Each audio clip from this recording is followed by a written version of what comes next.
Il calo dei pazienti in lista d'attesa per i trapianti e il numero degli interventi in costante crescita, oltre all'innalzamento dell'aspettativa di vita. Il periodo 2016-2018 è stato un triennio eccezionale in tema di trapianti. Ivana Godnik. All'Auditorium Pontello a Padova una giornata intera dedicata al tema dei trapianti, presenti in sala gli specialisti di tutti gli ospedali veneti.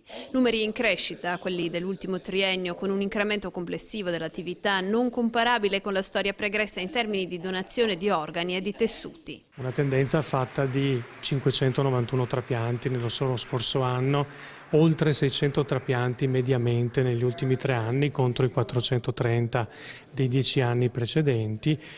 Un dato poi molto importante è il calo dei pazienti in lista d'attesa, che è il risultato di una serie di fattori, tra cui però incide in maniera significativa anche l'aumentata disponibilità di organi per i pazienti in lista. Il Veneto è infatti la prima regione d'Italia per numero di donatori per milione di abitanti, in particolare di tessuti oculari, cardiaci, vascolari, della membrana amniotica. Il Veneto si posiziona per numero di donatori, per percentuale di opposizione alla donazione, nei primi 5-6 posti in Italia, quindi possiamo considerarci una regione virtuosa. Tanto che quasi il 45% dei pazienti in attesa di trapianto arriva anche dalle altre regioni italiane. Nella nostra realtà siamo in grado di offrire ai nostri pazienti tutte le tipologie di trapianti per tutti gli organi e in tutti i centri, garantendo degli ottimi risultati per i pazienti, una buona ripresa della loro qualità della vita quotidiana.